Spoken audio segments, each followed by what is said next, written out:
Welcome back. We are learning new details about how pro-Russian hackers were able to breach U.S. water plants in a string of recent cyber attacks.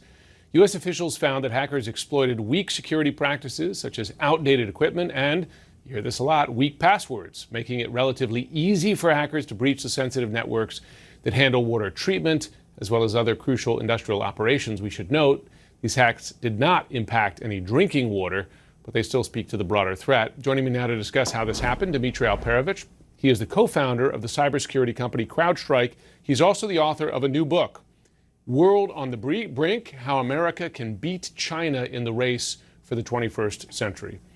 Good to have you on. Thank you. First on these cyber attacks, because this fits into the broader picture of the standoff, not just between the U.S. and Russia, but certainly the U.S. and China. How do attacks like this still happen? And what does it show us about how cyber weapons already threaten crucial infrastructure in this country, not just water treatment, but power grids, et cetera?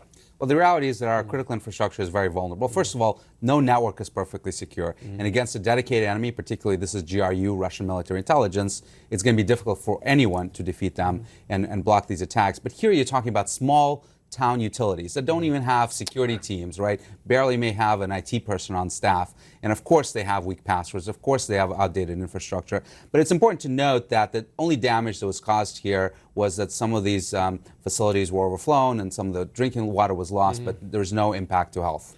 Understood. It always amazes me how often weak passwords are the weak link in this. Kind of people Almost still always. haven't learned. Yeah.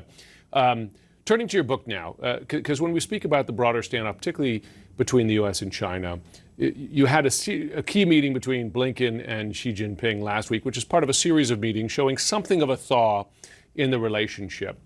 I wonder, is this a short-term thaw in your view, based on economic weakness, for instance, in China today, or is it indicative of possibly a long-term, more positive trend? Well, I think it began last summer, accelerated last fall with a meeting between Xi and Biden. But I think it's almost coming to an end now. In fact, this meeting with Blinken was very frosty. And in fact, there was an amazing video that the Chinese put out of Xi waiting for Blinken to come in and in Mandarin telling his protocol officer, when is he leaving, right? So that's a pretty good And that's indication. deliberate when that happens. Very deliberate. Yeah. And the reality is that the Chinese were hoping that American investment, Western investment would come back into China. They lost 20% of foreign direct investment year over year this year. And it's not coming back. And they're starting to appreciate that, and they're starting to ask the question, why do we want to invest why in a did we better bother? relationship? I mean, you say in your book that China is weaker than we think and that the U.S. is stronger than we think. Explain how, and how you suggest then the U.S. should take advantage of that. Look, sometimes we look at our divisions, our situation on campuses or the politics, and we say, oh my God, we're so weak. But the reality is this is still the strongest economy in the world, 25% bigger GDP than China's, the strongest military, the strongest alliances.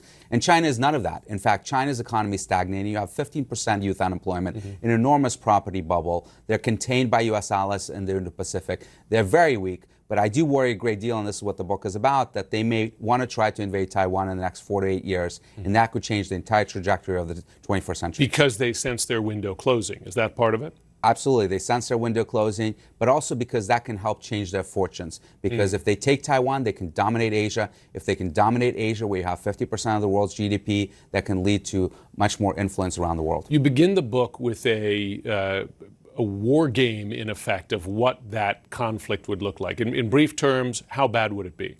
It would be disastrous. The level of casualties we would face fighting China, should we choose to fight them, could eclipse on a daily basis what we saw in World War II. Just think about that. This is going to be devastating, not just in lives and infrastructure, but also to the world economy. We could lose $10 trillion, trillion with a T, over the course of a year, the first year of a conflict. So the stakes here couldn't be higher. President Biden, as you know, has said not once but 4 times that the U.S. would defend Taiwan militarily. Do you believe him? And crucially, does Beijing believe him, and does Taiwan believe it? I think Beijing has no choice to believe him because they can't miscalculate here. I think he wants to defend Taiwan, but when faced with the consequences of what a fight with China would look like and the casualties, it's a tough decision for anyone. I mean, at best, it's a 50-50 scenario. But I think it's a deliberate strategy on his part to not change our policy of ambiguity because we don't commit to the defense of Taiwan. But when the president says it 4 times, even if the White House staff walks it back, it's still a signal to Beijing and the broader region. That is President Biden, though. We do have an election in this country in November, and President Trump is not a president who's expressed a lot of confidence in or commitment to U.S. defense agreements, whether formal or informal. Would that pledge disappear if Trump was in the White House post-November? Well, it's not a legal pledge, of course, so of course a new president would decide on their own.